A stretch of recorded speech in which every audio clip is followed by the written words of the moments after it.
창세기 27장 30절부터 45절까지입니다. 구약성경 39페이지. 제가 먼저 30절 보겠습니다. 이삭이 야곱에게 축복하기를 마침에 야곱이 그의 아버지 이삭 앞에서 나가자 곧 그의 형 에서가 사냥하여 돌아온지라. 그가 별리를 만들어 아버지에게로 가지고 와서 이르되 아버지여 일어나서 아들이 사냥한 고기를 잡수시고 마음껏 그에게 축복하소서. 그의 아버지 이삭이 그에게 이르되 너는 누구냐? 그가 대답하되 나는 아버지 아들 곧 아버지의 맏아들 에서로소이다. 이삭이 심히 크게 떨며 이르되 그러면 사냥한 고기를 내게 가져온 자가 누구냐? 네가 오기 전에 내가 다 먹고 그를 위하여 축복하였은즉 그가 반드시 복을 받을 것이니라. 에서가 그의 아버지의 말을 듣고 소리질러 슬피 울며 아버지에게 이르되 내 아버지여 내게 축복하소서 내게도 그리하소서. 이삭이 이르되 네 어머가 와서 속여 네 복을 빼앗았도다. 에서가 이르되 그의 이름을 야곱이라 함이 합당하지 아니하니까 그가 나를 속임이 이것이 두 번째니이다. 전에는 나의 장자의 명분을 빼앗고 이제는 내 복을 빼앗았나이다. 또 이르되 아버지께서 나를 위하여 빌 복을 남기지 아니하셨나이까. 이삭이 에서에게 대답하여 이르되 내가 그를 너의 주로 세우고 그의 모든 형제를 내가 그에게 종으로 주었으며 곡식과 포도주를 그에게 주었으니 내 아들아 내가 이에 무엇을 할 수 있으며.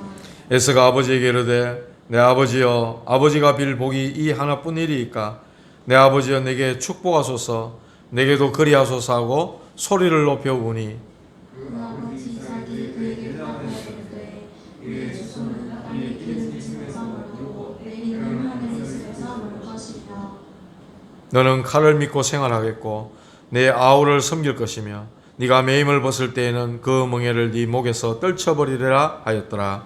그 아버지가 야곱에게 축복한 그 축복으로 말미암아 에서가 야곱을 미워하여 심중에 이르기를 아버지를 복할 때가 가까웠은즉 내가 내 아우 야곱을 죽이리라 하였더니 맏아들 에서의 이 말이 리브가에게 들리매 이에 사람을 보내어 작은 아들 야곱을 불러 그에게 이르되 내 형 에서가 너를 죽여 그 한을 풀려 하니 내 말을 따라 일어나 하란으로 가서 내 오라버니 라반에게로 피신하여 내 형의 노가 풀리기까지 몇 날 동안 그와 함께 거주하라.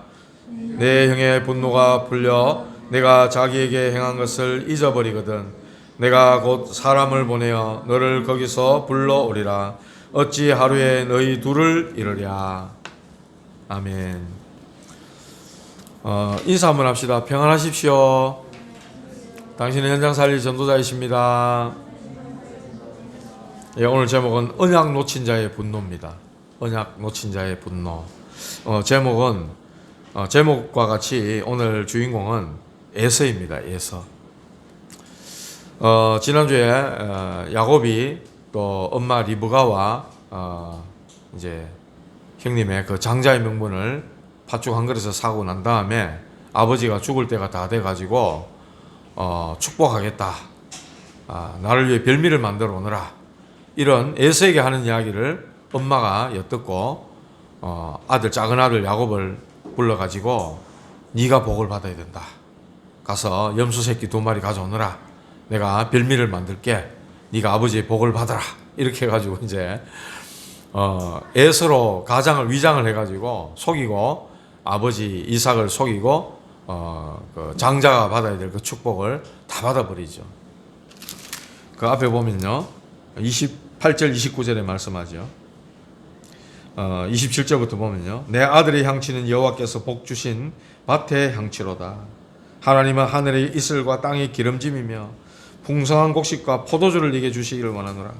만민이 너를 섬기고 열국이 네게 굴복하리니 네가 형제들의 주가 되고 네 어머니의 아들들이 네게 굴복하며 너를 저주하는 자는 저주를 받고 너를 축복하는 자는 복을 받기를 원하노라. 이렇게 복을 아버지의 복을 다 받아버렸어요. 이제 사냥을 마치고 또 돌아와가지고 에서가 아버지를 위해서 이제 별미를 만들어가지고 축복받아야지 이러고 아버지한테 안 갔겠어요? 갔는데 이제 아버지가 깜짝 놀라는 거예요. 너는 누구냐? 이렇게 나와요. 너는 누구냐? 벌써 누군가에게 복을 다 빌어버렸는데 이제 별미 만들어 온 너는 도대체 누구냐? 이제 이래 된 거죠. 그러니까 아버지 맏아들 에서로소이다. 32절 그렇게 얘기하니까 33절에 이삭이 힘이 크게 떨었다 이렇게 표현하고 있어요. 힘이 크게 떨었다. 한편으로 가만 생각해 보면요, 이 이삭도 참 무심하다 해야 되나? 이삭도 좀 그런 게요. 하나님이 분명히 그런 말씀도 하셨을 뿐만 아니라 큰 자가 작은 자를 섬기리라. 분명히 그 말씀도 하셨는데 자기는 속았지만 야곱에게 속았지만은 이삭인 줄 알고 큰아들 장자 이삭인 줄 알고 축복을 거기다 다 쏟아부어 버린 거예요. 이삭에게 복을 그냥 다 부어버린 거란 말이에요. 하나님과 반대되는 거라 그랬죠. 하나님 분명히 큰 자가 작은 자를 섬기리라 그랬는데 그 반대로 하나님의 반대로 이삭에게 복을 왕창 다 쏟아부어 버리는 거예요. 그리고 그 나중에 얘기하니까 아버지 내게 빌 복이 없습니까? 안 남겼습니까? 내게도 복을 빌어주세요. 막 이렇게 울부짖으니까 뭐라 그럽니까? 응? 내 아들아 내가 네게 무엇 할 수 있으랴? 이렇게 얘기하시는 거예요. 복을 그냥 이삭에게 다 쏟아부어 버린 거죠. 참 이런 내용을 보면서 우리가 뭘 알 수 있느냐 하니까 언약보다 세상 것을 너무나 귀중하게 여겼던, 언약보다 세상 것을 너무나 좋아했던 에서, 즉 예배와 말씀, 기도보다 육신적인 것이 더 좋은 거예요. 사냥하고 들로 뛰다니면서 어떻게 보면 남성미 있고요. 뭔가 좀 사냥을 해가 막 짐승을 잘 잡아와가지고 뭔가 좀 이렇게 가정을 좀 살릴 것 같은 그런 성공할 것만 같은 그런 사람. 쉽게 말하면 언약은 완전히 온데간데 없고 오로지 세상적으로만 막 잘 되면 된다고 하는 완전히 육신주의자의 모습이라는 거예요. 에서의 모습이. 그러니까 그 인생은요 완전히 언약을 소홀하게 여기니까 세상 것에 관심을 둘 수밖에 없는 그런 모습이죠. 영혼이 황폐가 되고 하나님 말씀과 멀어지고, 그러니까 예배, 기도 이런 것들은 완전히 그냥 한 번쯤 뭐 교회 안 가도 뭐 아무렇지 않게 여겨버리는 그런 완전한 육신주의자가 되어버린다는 거죠. 그러니까 눈에 안 보이는 사단을 이길 수가 없는 거죠.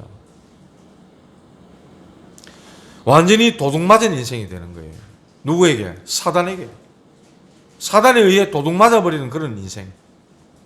요한복음 10장 10절에 그렇게 말씀했어요. 사단은 도둑질하고 죽이고 멸망시키기 위해 왔다 그랬어요. 그런 존재입니다. 자꾸만 우리 인생이 뭔가에 도둑맞은 인생이 된다는 거죠. 행복해야 되는데 행복을 뺏기고, 평안해야 되는데 평안을 뺏기고, 기뻐해야 되는데 그 기쁨이 없어지고, 감사해야 되는데 그 감사를 빼앗기는 인생. 완전히 도둑맞은 인생이라. 도둑맞은 인생이라 그런 거예요. 누구에게 도둑맞았습니까? 눈에 안 보이는 사탄에게. 육신으로 살면 그래 될 수밖에 없는 거예요. 도둑맞으면 어떻게 됩니까? 계속 불행과 재앙이 찾아올 수밖에 없는 거예요. 인생이 그래 되어버린다는 거죠. 이렇게 언약보다 세상 것에 관심이 있고 육신적인 것을 더 중요하게 여겼던 에서 완전히 사단에게 도둑맞은 인생이라. 여기서 또 보면 부모님의 실수가 나오죠. 이삭은 하나님과 완전 반대로 하는 겁니다. 리브가는 하나님 주시는 약속의 말씀을 분명히 알았다 그랬어요. 지난주에. 분명히 태중에 쌍둥이가 들어섰는데 이 둘이 막 싸우니까 하나님께서 말씀을 주셨잖아요. 큰 자가 작은 자를 숨길 것이라고 분명히 주신 말씀을 언약이라고 알고 있었단 말이에요. 그런데도 하나님이 하시려는 일을 리브가 자기가 하려고 하는 거죠. 그래가지고 작은 아들을 막 별미를 만들어주고 염소 가죽을 막 팔에 감고 목에 감게 해가지고 아버지 축복을 대신 받도록 이렇게 인본주의를 써버리는 거예요. 각각 부모의 그 편에 이삭은 에서가 사냥해오는 그 별미를 너무 좋아하니까 그걸 너무 좋아해가 에서를 사랑했다 그랬고, 리브가는 야곱을 사랑했다 그랬어요. 각각 부모의 그 편에, 그리고 인본주의, 그런 것들이 완전히 형제를 원수되게 만들어버려요. 이런 일이 벌어지는 겁니다. 그래서 저와 여러분들은 다른 거는 몰라도 우리가 언약 전달 분명히 해야 됩니다. 자녀들에게. 자녀들이 언약 전달하지 않으면요, 가정에 정말 이런 문제는 올 수 있다는 거예요. 반드시 언약 전달해야 됩니다. 지난번 계속해서 말씀을 주셨지만은 하나님께서 우리 각자에게, 또 특히 우리 후대들에게 주신 달란트가 있다는 거예요. 하늘에서 주신 탤런트가 있다는 거예요. 재능이라 그러죠. 세상 말로는 재능이라 그럽니다만 분명히 그런 게 있어요. 그런데 우리 부모들이 너무나 막는다는 거예요. 이거를 막고 무너뜨리고 없애버리고, 아이들에게 이런 소중한 게 있는데도 불구하고 그거를 부모들이 제한시킨다는 거예요. 쉽게 말하면은 세상이 원하는 기준에 아이를 맞춰버리는 거죠. 좋은 대학, 좋은 직장, 좋은 신랑감, 좋은 신부감, 거기 세상 기준에 맞춰버리는 거예요. 보통 그래요. 정말 하나님이 원하시려는 그 기준에 맞추려고 하지 않는다는 거예요. 이 아이에게 있는 그 좋은 하나님 주신 재능마저도 부모들이 제한시켜버려요. 탤런트 말씀하시면 그 말씀하셨다고요. 학교가, 부모가 계속, 교회마저도 그걸 놓치고 있다, 이렇게 말씀하셨어요. 하늘에 주신 그 달란트는 바로 하나님의 일이라는 거예요. 하나님의 일. 그것이 주어졌다는 거예요. 누구에게요? 초대교회에게 주어졌다는 거예요. 그 연약한 사람, 피해서 숨은 사람, 감람산에 주신 주님의 그 약속만 붙들었던 그 사람들이 저 어마어마하고 무시한 로마를 보고만 했다니까요. 하나님 주신 달란트를 가지고.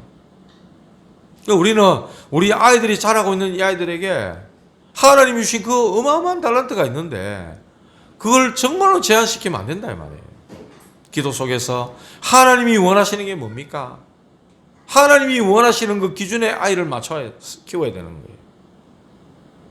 그렇게 하시기 바랍니다. 지금이라도 안 늦었어요. 지금이라도 그런 기도하면 돼요. 그 기준에 맞춰서 아이를 키운 사람이 요게벳입니다. 아이를 낳으면 다 죽여야 되는 시대에 석 달 동안 그 아이를 숨겨가면서 하나님의 언약을 전달하고, 갈대 상자에 띄워가지고 왕궁으로 그 아이가 데려가지는 걸 보면서 유모로 또 들어가가지고 젖을 먹이면서 하나님의 언약을 전달하고. 한나도 마찬가지입니다. 하나님의 말씀이 희미하고 이상이 희미해지고 언약이 희미해져 가던 그런 시대에 하나님 나에게 아들 주시면 나시린으로 하나님 앞에 드리겠다. 이 언약을 붙잡고 하나님의 응답받아서 난 아들에게 젖을 먹이면서 계속 그 아이가 클 때까지, 그래서 성전에 아이를 바칠 때까지 이 한나가 그 언약을 전달했지 않겠어요? 이렇게 우리는 부모들은 실수를 잘 한다는 거죠. 이삭과 리브가는 그런 실수를 했다는 거예요. 자, 이런 가운데에 첫 번째로 하나님이 선택과 장자권 이랬어요. 하나님의 선택과 장자권. 이 야곱과 에서를 보면 이러한 내용이 너무나도 확실합니다. 하나님이 선택하신 야곱. 사실요, 인간적인 모습 여러 가지를 들여다보면 하나님이 야곱을 선택하셔야만 될 이유는 단 1도 없어요. 세상적인 기준을 놓고 보면은 에서가 더 남자답고 막 사냥하지, 들로 막 뛰어다니지, 더 멋있단 말이에요. 우리 신반석 청년처럼, 네? 힘도 셀 것 같고 털도 북실북실 나 있고 막 더 매력이 철철 넘치는 매력남이라. 하나님이 야곱을 선택하실 이유는 단 1도 없어요. 그런데 뭡니까? 그런데 왜 하나님은 이렇게 하시냐 말이에요. 하나님은 이 야곱을 선택하시는데 성경이 그래 말합니다. 에베소서 1장 4절 5절 보니까 곧 창세전에 그리스도 안에서 우리를 택하사 우리로 사랑 안에서 그 앞에 거룩하고 흠이 없게 하시려고 그 기쁘신 뜻대로 우리를 예정하사 예수 그리스도로 말미암아 자기의 아들들이 되게 하셨다 했어요. 하나님께서 창세전에 그리스도 안에서 저와 여러분들을 택하셨다 그랬어요. 예정하셨다 그랬어요. 이게 우리 기독교 장로교에서 이야기하는 예정론이라는 거예요. 예정론. 하나님이 저와 여러분들을 예정하셨다는 거예요. 이게 얼마나 놀라운 일입니까, 이게. 내 수준, 내 능력, 내 마음의 어떤 선한 양심 이런 거하고 일말의 상관도 없이 하나님 우리를 창세전에 택했다는 거예요. 창세전에. 세상도 만들어지기 전에 저와 여러분을 택하셨다. 이렇게 말씀했어요. 이 사실이 믿어집니까, 여러분? 성경에 기록된 하나님 말씀이에요. 예레미야 1장 5절에 보면 이런 말씀합니다. 내가 너를 모태에 짓기 전에 너를 알았고 네가 배에서 나오기 전에 너를 성별하였고 너를 여러 나라의 선지자로 세웠노라. 하나님은요, 어머니 태중에 짓기도 전에 우리를 알았대요. 전능하신 하나님께서 어머니 뱃속에 생명으로 만들어지기 전에 하나님 우리를, 여러분을 알고 계셨다. 네가 배에서 나오기 전에 너를 성별했다. 성별이라는 말은 거룩하게 구별했다 이 말입니다. 뭘로요? 여러 나라의 선지자로 세웠다 이런 말씀이었어요. 엄청난 말씀이죠. 여러분은 결코 여러분의 모습이 훌륭하거나 잘나서 선택받은 게 아닙니다. 하나님의 전적인 은혜예요. 은혜. 그래서 에베소 2장 8절에 말씀하잖아요. 너희가 그의 은혜를 인하여, 전적인 하나님의 은혜입니다. 은혜를 인하여 믿음으로 말미암아 구원을 얻었나니 그 믿음도 하나님의 선물이라 그렇게 말씀했어요. 믿음으로 말미암아 구원받는데 하나님이 주셔가지고 믿게 되어진 은혜라는 거예요. 요한복음 15장 16절에도 말씀합니다. 너희가 나를 택한 것이 아니요 내가 너희를 택하여 세웠다. 주님이 우리를, 여러분을 택하셔서 세웠다고 말씀하셔요. 하나님이 야곱을 선택하셨어요. 얼마나 감사한 일인지 모릅니다. 말라기서에도 보면요, 말라기서 1장 2절에 보면 그래 나옵니다.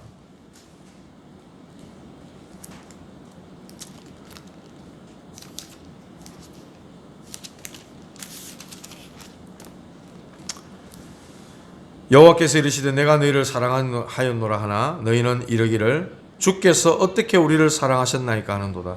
나 여호와가 말하노라 에서는 야곱이 형이 아니냐. 그러나 내가 야곱을 사랑하였고 에서는 미워하였으며 그의 산들을 황폐하게 하였고 그의 산업을 광야의 이리들에게 넘겼느니라. 이렇게 말씀하고 있어요. 하나님이 그렇게 말씀하셨어요. 하나님이 야곱을 사랑하셨다. 하나님의 선택입니다. 그 하나님의 선택을 받은 이 야곱은요, 영적인 욕심이 있었던 거예요. 장자의 명분이 어떤 것인지, 얼마나 그게 귀중하고 소중한 건지 알았다는 거예요. 그 장자의 명분이라는 것은 아버지의 축복을 받는 거 있지만 그 아버지의 축복에 담겨진 진정한 것은 뭐냐면요, 그리스도에 대한 복입니다. 그걸 알고 있었다는 거예요. 그러니까 그 장자의 축복을 자기가 받아야 되겠다. 그것은 곧 언약을 계승하는 축복이거든요. 그리스도가 오셔야만 되는 그 축복이란 말이에요. 그 축복을 내가 받아야 되겠다. 하나님의 이 선택을 받은 야곱, 하나님의 그 계획과 그 뜻을 붙잡은 거죠. 언약을 붙잡은 거예요, 쉽게 말하면. 자, 두 번째로 하나님이 버린 에서. 신학적으로는 유기라고 그러는데, 유기. 우리 유기견 그리죠, 유기견. 길에 버려진 개들, 유기견 그렇게 말해요. 버려짐을 당한 걸 보고 유기라 그래요. 하나님이 에서를 버렸다. 에서를 내가 미워했다고 분명히 말씀했잖아요. 멸망할 자의 유기. 자, 그러면요, 사람들이 묻습니다. 하나님은 어떻게 사람을 일부러 고의적으로 지옥에 보내기로 하나님이 정하셨냐? 하나님은 어떻게 그렇게 사랑의 하나님이라 하더만 무슨 하나님이 그런 하나님이냐? 사람들이 이렇게 말하죠. 이 예정교리에 대해서 이거 맞지 않다고 이야기하는 사람들은 이런 질문을 탁 던진단 말이에요. 여기서 여러분이 꼭 아셔야 될 내용이 있습니다. 모든 인간은 전적 타락한 죄인입니다. 창세기 3장 사건, 하나님의 말씀을 불순종하고 마귀의 말을 듣고 하나님을 떠나버린 사건, 창세기 3장 사건이죠. 그 사건 이후로 모든 사람은 죄를 범하였음에 하나님의 영광에 이르지 못하더니 이랬어요. 의인은 없나니 하나도 없다 이랬습니다. 성경이 그렇게 말씀했어요. 전적 타락해버린 인간은 영원한 형벌을 받아야만이 마땅한 상태라는 거예요. 즉 원래 사형 선고받은 죄인이라는 겁니다. 누가요? 모든 인류, 모든 인간이에요. 하나님은요, 그들을 그 사형 선고 속에 그대로 내버려둬도 하나님의 공의, 하나님의 의로움 이런 거는 조금도 변함이 없고 손상이 없는 거예요. 육이라는 말은 그 상태 그대로 내버려 두는 걸 말하는 거예요. 죄 가운데 있는 인간들을 모두 지옥에서 영원 형벌을 받게 그만 내버려둬도 하나님은 선하신 거예요. 하나님은 공의로우신 분인 거예요. 아무 문제 없어요. 로마서 9장 21절에 그래 말합니다. 토기장이가 진흙 한 덩어리로 하나는 귀히 쓸 것을, 귀하게 쓸 그릇을, 하나는 천하게 쓸 그릇을 만들 권한이 없느냐. 아니, 그릇 만드는 그릇 토기장이가 보화를 담을 귀한 그릇 만들고, 하나는 뭐 만들었다가 마음에 안 들어가 망치로 쭉 깨버린들 그럴 권한이 없냐 이 말이에요. 하나님 그런 권한이 있으신 분이라는 거죠. 세상 만들었다가 다 파괴해버려도 우리 인간은요 아무 할 말이 없는 거예요. 아니 왜 만들어 왜 깹니까? 이런 말 우리는 못한다는 거예요. 우리 인간의 감정이지. 우리 인간의 감정을 가지고 하나님을 불의한 하나님을 만드는 거예요. 어째서 하나님이 일부러 누구는 구원하고 누구는 지옥 백성으로 내버려 둡니까? 하면서 이렇게 하나님을 악한 하나님으로 만든다는 거예요. 우리에게 그런 권한이 있냐 말이에요. 없어요. 로마서를 기록한 바울은 우리에게 어떻게 그런 하나님을 불의하다고 말할 수 있느냐? 없다고 말하는 거예요. 하나님 절대 주권인 거죠. 다 멸망받는데 그 가운데서 구원받을 몇 사람을 하나님이 선택했다. 하나님 마음인 거예요. 쉽게 말하면. 내버려뒀다고 해서 그 하나님이 어떻게 악한 하나님이고 불의한 하나님이냐. 그렇지 않다는 거예요. 이거 여러분들 잘 아셔야 됩니다.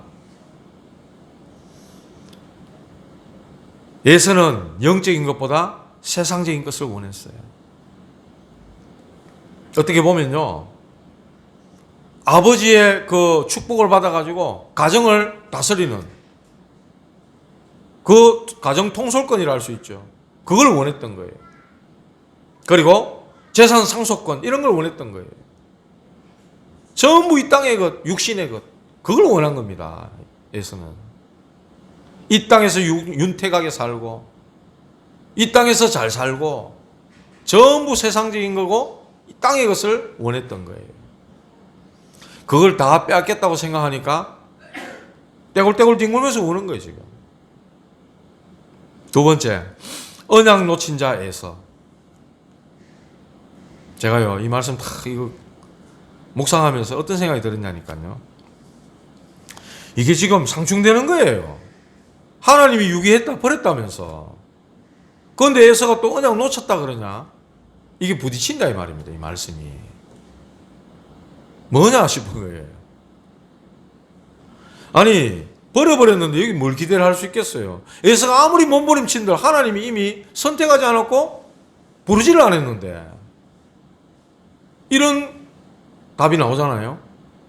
아무리 애를 쓰고 노력해도 에서는 안 되는 거예요. 하나님 버려버렸기 때문에. 그런데 언약 놓쳤다? 이거하고는 뭐 상관이 없는 말씀 같은 거라.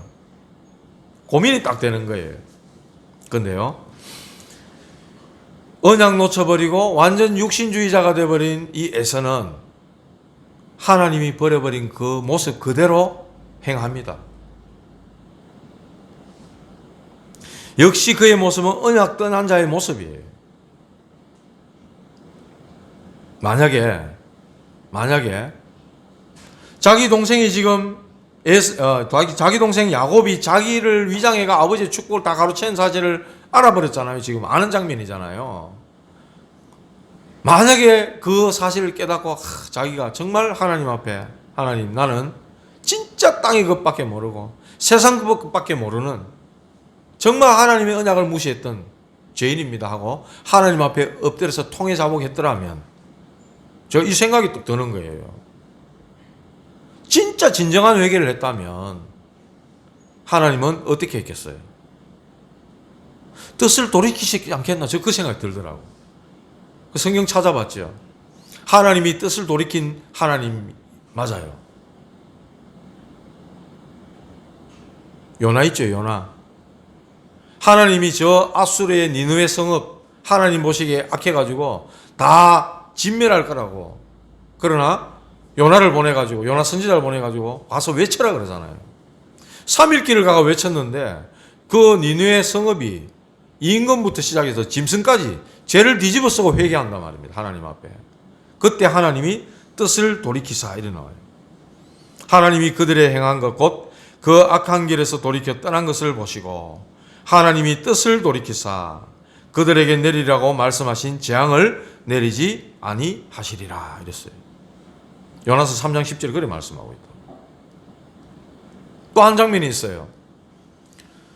모세가 하나님 말씀을 받으려고 시내산에 올라가 십계명 돌판에 말씀을 받고 있는 중에 하도 더디 내려오니까 이스라엘 백성들이 아론을 보고 왜 모세 이렇게 더디 내려오느냐?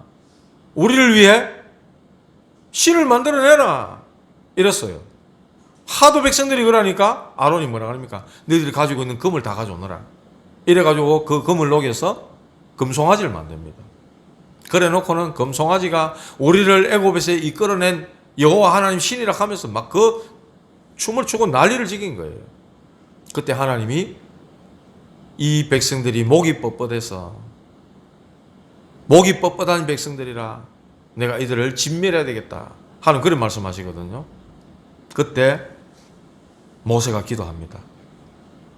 하나님께 어째서 하나님의 백성을 이 광야로 이끌어내서 다 죽이려 하십니까? 그러면 하나님 다른 저 족속들이 하나님 뭐라 하시겠습니까? 저 백성들을 이끌어내서 광야에서 다 죽이려고 이끌어냈지 않냐?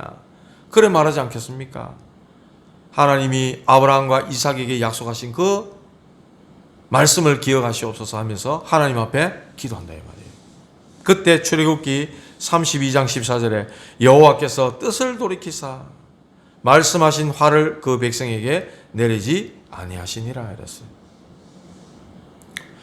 에서는요 정말 하나님 앞에 엎드려서 회개했더라 하나님이 용서하셨고 야곱에게 줘야 될 축복을 또 나눠주셨을지도 몰라요. 그런데 그는 여전히 언약 놓친 자의 모습, 말하자면 완전히 하나님 떠난 육신주의자의 모습을 하는 거예요. 오늘 보면 그래요. 기복신앙. 하나님 말씀하시는 언약은 영적인 축복, 그리스도의 복을 얘기한다 그랬죠. 그런데 아버지가 축복한다 했을 때 세상적인 복으로 본 겁니다. 그게 바로 기복신앙이에요. 뭡니까? 소원 성취, 내 문제 해결, 육신기도, 그건 거죠. 복을 바라는 신앙이죠. 교회 다니면, 교회 믿으면 복 받는다는 신앙. 바깥에 사람들 얘기하는 거 들어보면 교회 믿는다 이렇게 얘기해요. 교회 믿는다. 그럼 복 받는다 이렇게 생각하고 그럼 알고 있어요. 그런 신앙을 보고 기복신앙이다 이렇게 얘기해요. 교회 가면 병 낫고 교회 가면 병 치료되고 교회 가면 사업 잘 되고 교회 가면 내 자식 잘 되고 이런 식으로 믿는 신앙, 기복신앙.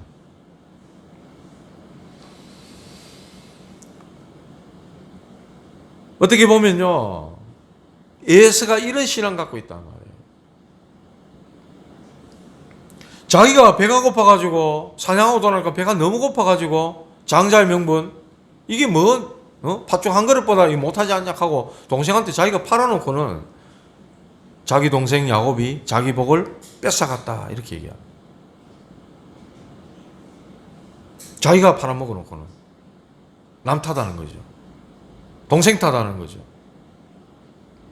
언약을 소홀하게 여기면서 축복받기를 원하는, 그러니까 있는 것마저도 다 뺏겨버리는 거예요. 30절에서 35절 그렇게 말씀하죠. 이 육신주의자의 에서의 눈에 복을 빼앗긴 걸로 생각한다는 거죠. 그에게는 눈에 보이는 돈, 성공 이런 것밖에 없었어요. 복에 그런 대신에 하나님을 찾지 않고 자기가 복 빼앗겠다 생각하고 아버지께 그 복을 내기도 나눠달라고 아버지께 울고불고 하고 있는 모습. 기복신앙. 두 번째로 영적 축복을 가볍게 여기는 겁니다. 창세기 25장 31절 32절 아닙니까? 당장 눈에 안 보여요. 장자의 명분. 영적인 축복은 당장 여러분 눈에 안 보입니다. 이게 뭐 내 지금 배고파 죽겠는데 이게 뭐 중요하냐 이렇게 얘기해버리는 거죠. 가볍게 얘기해버리는 거죠. 그리스도가 보호자의 축복이 그 이름으로 이루어지는 하나님의 나라가 하나도 중요치 않은 거예요. 그 인생에는. 육신에 매여서 일평생 종로로 다다가 고통받는 그런 육신주의자의 모습이에요. 나중에 언약 놓치고 나면 어디 됩니까? 완전 껍데기 축복. 언약 바깥에서 주어지는 것은 다 헛수고입니다. 헛수고. 그 언약 놓친 것 때문에 그가 받을 축복이 하나도 없는 거예요. 아버지요 아버지요 엉엉 울고 통곡을 해도 아무 소용이 없는 거예요. 쉽게 말하면 안고 없는 찐빵 아십니까? 저는 안고를 좋아합니다. 안고 없는 빵. 그런 인생이 돼버린 거예요. 쉽게 말하면. 뭐라 그럽니까? 하도 소리내고 우니까 그 아버지 이삭이 대답하기를 내 주소는 땅의 기름짐에서 멀고 내리는 하늘 이슬에서 멀 것이며 이렇게 말합니다. 땅의 기름짐. 하나님이 농사 지으면은 땅에 이 뭡니까? 열매를 주고 뭔가 이 많은 과실과 열매를 맺도록 하나님이 역사하시고 축복하셔야 되는 거 아닙니까? 근데 땅이 기름짐에서 멀다 이렇게 얘기해요. 하늘의 이슬에서 멀 것이다. 그러면서 너는 칼을 믿고 생활하겠고 네 아우를 섬길 것이다. 이렇게 말씀하는 거예요. 말씀 놓치고 영적 축복 놓치니까 그야말로 허무한 인생이 돼버린 거죠. 근데요, 이 모든 것은 에서의 평상시 영적 상태였다는 거예요. 그의 평상시 영적 상태였다는 거예요. 삶의 우선순위를 보여주는 거예요. 팥죽이 우선인 겁니다. 먹는 게 우선인 겁니다. 영적인 것은 너무나 경홀하게 가볍게 여겨버리는 그의 평상시 영적인 상태를 나타내고 있는 거예요. 예를 들어 가지고 나중에 어떻게 됩니까? 아버지가 이런 기도를 하니까 야곱에게 축복한 그 축복으로 말미암아 에서가 야곱을 미워했다 그랬어. 그 미움이 뭐가 됩니까? 정오가 돼버려요. 정오가. 에서의 혈기를 한번 보십시오. 자기가 언약을 경홀히 여겼고 하나님을 경홀하게 대했다 이렇게 생각하지 않고 전부 동생에게 다 핑계를 댑니다. 저놈 동생 야곱 때문에 저놈을 죽이겠다 이러는 거예요. 혈기가 여기까지 올라오는 거 있죠. 마치 가인이 아벨을 죽인 것과 같은 거예요. 왜 하나님이 아벨의 제사만 받고 내 제사를 안 받냐 이거죠. 그럼 자기를 돌아봐야 되잖아요. 내가 하나님 앞에 드린 제사에 문제가 있는 게 아니냐. 내 자세나 뭐 예물이나 뭐가 내게 문제가 있었던 게 아니냐. 나를 돌아봐야지. 동생을 왜 쳐 죽입니까? 마치 가인이 아벨 죽인 것과 똑같은 그런 혈기와 분노가 지금 에서에게 확 일어나고 있다는 거예요. 하나님의 은혜에서 멀어져 버리니까 그 마음 미움이 정오로 바뀌어버린 거죠. 하나님의 은혜가 없는 거예요. 야곱 때문에 상처받았다는 거죠.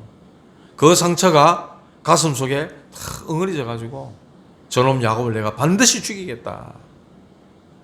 독을 품고 사는 거예요. 지금 세상 사람들이 그래서 합니다. 언약 놓치면요 육신대로 그러다가 자범죄로 나올 수밖에 없는 거예요. 저 여러분 언약 놓치고 살아가면 창세기 3장 문제는 절대로 우리가 해결받을 수 없고 거기서 벗어날 수 없다는 겁니다. 생각과 모든 것들을 사단이 건드려서 완전히 죄짓게 만들고 살인하고 반드시 어느 날 그것을 실행하도록 만들어버린다. 도둑맞은 인생이란 말이죠. 동생에 대한 형제잖아요. 동생에 대한 사랑과 우정과 이런 거는 다 도둑맞아버리고 저놈 죽여야 되겠다. 내 거 빼앗아간 놈. 완전 육신적으로 밖에. 하나님 떠난 인생 그 아버지가 마귀이기 때문에 마귀가 시킨 대로 할 수밖에 없는 거예요. 이제 자칫하면 형제간에 살인을 하게 생겼죠. 내 아우를 죽이리라 결심하잖아요. 41절에 말합니다. 내가 내 아우 야곱을 죽이리라. 아버지가 이제 곡할 때가 다 됐다. 아버지 돌아가실 때 다 됐으니까 살아계실 때는 안 되고 아버지 돌아가시면 반드시 내 아우 저 야곱 죽인다. 이제 이래 된 거죠. 혈과 육으로 싸우게 만드는 거 아닙니까? 우리는 악한 영과 악한 영, 하늘에 있는 악의 영들과의 싸움이라 성경 그래 말씀했는데 혈기와 육신으로 싸우게 만들고 사단이 그렇게 만드는 거죠. 원수되게 만들고 형제인 야곱과 가족과 원수되게 만들어버리는 이런 일이 벌어진 겁니다. 사실 어떻게 보면 이 에서가 진짜 하나님 앞에 회개하고 엎드려서 하나님 내 지난 날을 더듬어 보고 한다면은 야 이거는 모든 게 하나님이 이렇게 하신 게 아니냐 그렇게 깨달을 수 있어요. 충분히. 그런데 그 모든 핑계와 책임을 전부 야곱에게 다 전가시킵니다. 창세기 3장 사건. 하와가 아담이 선악과 먹었잖아요. 하나님이 물었잖아요. 그랬을 때 하나님 제가 먹었습니다. 일 안 했어요. 하나님이 내게 주신 여자 그 여자가 자기한테 선악과 얘기해가지고 그래 먹었다 얘기해요. 하와한테 물으니까 하와는 또 뱀한테 얘기합니다. 전부 책임 전가시키는. 이게 창세기 3장 사건에서부터 시작된 사건이에요. 우리 뭡니까? 뉴스나 이런 데도 한번 뭐 나오면은 뭐라 합니까? 전부 자기 잘못했다 않게 참 핑계대고 거짓말하고 책임 전가하고 내가 정말 잘못했습니다. 이 하는 사람 잘 못 본 것 같아요. 그러면서 저 사람 참 정직하다 할 건데 어쩜 하나같이 거짓말하고 속이는지 성경이 말합니다. 너희 아비 마귀. 저는 처음부터 거짓말장이요. 그 속에 진리가 없으므로 진리에 서지 못하고 거짓을 말할 때마다 제 것으로 말하나니 이는 그가 거짓말쟁이요 거짓의 아비가 되었습니다. 요한복음 8장 44절에 그래 말씀했잖아요. 어쩔 수 없는 거예요. 자 이렇게 완전히 기복신앙에 영적인 축복에는 뭐 관심도 없고 완전히 막 육신주의에 빠져가지고 이렇게 혈기가 넘쳐나는 이 에서가 나중에 뭐 이런 일 왜 됩니까? 평소에 너하게 관심 없이 교회 다니다가 나중에 뭐라 합니까? 하나님 믿어도 별 소용도 없네 이라고 교회까지 떠나보는 겁니다. 이런 아이들이 부지기수입니다. 우리 반석이 자태도 많아요. 제가 얘기 들어보니까 제가 주일학교 때 가르쳤던 아이들인데 제가 뭘 가르쳤는지 모르겠어요. 그때도 그리스도 말했지 싶은데 이놈아들이 지금 막 교회 뭐 하나님 뭐 관심도 없이 산답니다. 이 참 가슴 아픈 일이죠. 이렇게 복수심에 불타가지고 정말 도둑질 당한 그런 인생이 되고 말았다는 거죠. 결국 이 야곱도 형 에서에게 죽게 생겼어요. 그러니까 엄마가 그 이야기를 또 들은 거예요. 저 야곱 내가 반드시 죽이겠다. 그래가지고 야곱을 또 부릅니다. 내 형이 너 죽인단다. 빨리 도망가라. 외삼촌 라반 집에 가라. 이래가지고 외삼촌 라반 집에 가게 돼요. 근데요, 속이는 자 야곱, 인본주의의 대가 야곱, 형을 그래 2번이나 속였잖아요. 외삼촌 라반한테 속임을 당합니다. 그 다음에 나오겠지만요, 20년 동안. 이때 헤어져가 20년 동안 외삼촌 라반 집에 있는데 엄마 리브가는 죽습니다. 완전 생이별. 그 사랑했던 야곱이 얼마나 보고 싶었겠어요. 근데 만날 수 없는 거예요. 그리고 엄마는 하나님이 불러가시는 거예요. 이 참 안타까운 일이죠, 어떻게 보면. 자, 이런 것 저런 것 모든 걸 통해서 하나님 계획은 반드시 이루어진다 그랬어요. 말씀을 맺겠습니다. 저와 여러분들이 에서를 보면서 좀 마음에 결단을 좀 하셔야 됩니다. 뭐냐니까 언약 없이 늘 상처와 분노 속에 살아갈 수밖에 없었던 나. 제가 그랬어요, 저도. 우리 집 보니까 못 살지 가난하지. 옛날 뭐 농담으로 어릴 때 막 맨날 다리 밑에서 좋아왔다 하고 일하더라고요. 그래가 진짜 지금 엄마 아버지는 내 진짜 엄마 아버지가 아닐 거야. 막 이 생각했다니까. 누군가 정말 막 너무 부자인 엄마 아버지가 나타나지 않겠나 이런 생각했다니까. 제가 어릴 때 철이 좀 들고 나니까 아, 이게 현실이구나. 이게 지금 우리 엄마 우리 아버지가 현실 맞네. 철 들고 나니 깨달아지더라니까요. 그러니까 막 가난한 집이지 뭐 없지 이러니까 막 화가 나는 거예요. 그런 게 모든 게 나중에 막 말로 나왔노 하고 막 그랬다니까. 제가 한때는 해준 거 뭐 있노 하고 막 분노할 수밖에 없는 나. 창세기 3장에 붙잡혀 있던 나. 그런 날 하나님이 선택해가지고 그것도 창세전에 저 꼬라지인 줄도 아시고 하나님이 내 수준 형편 안 보시고 하나님이 선택해 주셨다 하는 거예요. 이게 얼마나 감사한 일입니까, 여러분. 저와 여러분들 정말 나에게 찾아오신 그 하나님, 그래서 내게 복음 깨닫게 하시고 이 복음 누리게 하시고 복음 전하도록 축복하신 이 사실에 여러분들 진짜 감사해야 됩니다. 할렐루야. 진짜 감사하셔야 됩니다. 또 하나는 진짜 우리가 저와 여러분들이 해야 될 분노가 있어요. 무슨 분노해야 되냐? 우리는 혈기 때문에 분노하는 게 아니고 진짜 저 사단으로 말미암아 사단이 도둑질해 감으로써 우리 후대들의 심장을 훔쳐가고 미래를 훔쳐가고 세상에 완전히 동화되도록 만들어버리는 그 사실에 우리는 분노해야 돼요. 그리고 하나님의 영광이 땅에 떨어진 그걸 보고 우리는 분노해야 된다고. 골리앗이 나타나가지고 이스라엘의 군대에 만군의 여호와를 막 모욕합니다. 그걸 들으니까 이제 다윗이 의분이 일어난 거예요. 의분이. 그래가지고 자기가 싸움에 나가겠다라니까 형들이 뭐라 그럽니까? 네가 지금 아버지 양은 누구에게 맡겼냐? 네가 교만한 놈이 네가 전쟁 구경하러 왔냐? 하면서 형들이 그래 말합니다. 그때 다윗이 뭐라 그러죠? 형들이요, 내가 어찌 이유가 없으리까? 이렇게 얘기해요. 형들이 있기 때문에 그렇게 공손하게 말했지. 만약에 동생들이 그 떼거리로 덤볐다라면 야 이 자식들하고 막 열불 냈을 것 같아요. 내가 어찌 이유가 없으리까? 하나님의 영광이 모욕당하고 하나님의 이름이 조롱을 당하는데 어찌 내가 이유가 없으리까? 이 말인 거예요. 여기에 다윗은 분을 내는 거예요. 거룩한 분노죠. 하나님이 그 다윗을 보고 뭐라 그럽니까? 내가 네 마음만 보고도 이랬어요. 그에 던지는 돌팔매에 하나님이 역사해버리는 거죠. 그게 말하자면은 하늘에 주신 달란트인 거예요. 달란트. 골리앗 때려잡는 달란트. 그 돌 던진 그게 뭐라고요? 그런데 이스라엘을 구원해내는 하나님의 영광과 그 이름을 전 세계에 나타내는 엄청난 역사를 이루었다니까요. 이게. 여러분들 이것 붙잡으셔야 돼요. 오늘 언약 놓친 자의 분노하고 그랬습니다. 세상의 바깥에는 분노하는 사람 많습니다.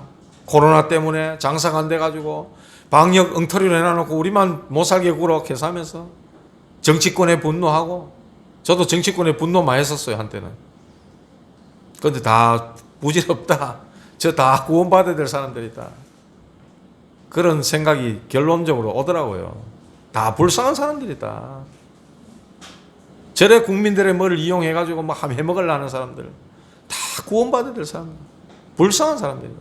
유목사님 가잖아요. 국회의원들 보면 불쌍하다 가잖아요. 한 번씩 교회 찾아오니까 막 일어서가 박수도 주고 막 강단에서 힘주는 말씀도 하시지. 불쌍하다, 불쌍하다. 표 얻으려고 쫓아오는 거 아닙니까? 불쌍한 사람이에요.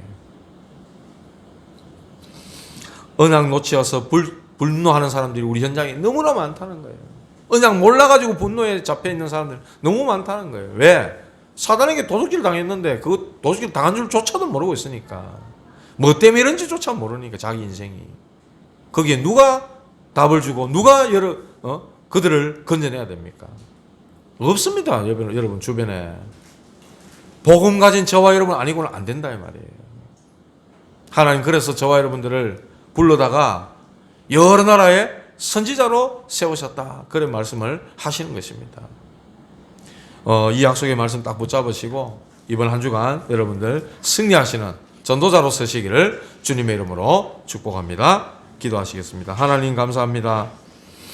우리를 사단에게 도둑질 당해 뭐 때문에 이런 고통과 문제 속에 어려움 당하는지 영문도 모른 채 분노하며 살 수밖에 없던 우리를 그리스도로 말미암아 영세전에 우리를 정하시고 하나님의 자녀로 삼아주시고 전도자의 대열에 세워주신 크신 은혜를 감사를 드립니다.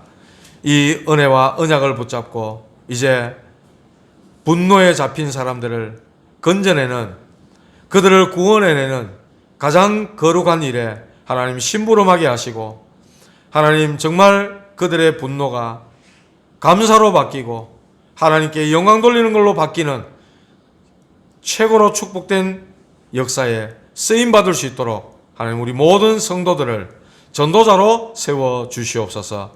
하나님 훈련되게 하시고 영적인 욕심 가지게 하시고 하나님 앞에 날마다 서게 하셔서 하나님의 말씀으로 훈련되어지고 기도로 믿음이 세워지고 아버지 하나님 전도하기에 우리가 쉬지 않는 모든 성도들이 될 수 있도록, 그래서 성경적인 전도운동의 주역들이 될 수 있도록 주님 축복하여 주시옵소서.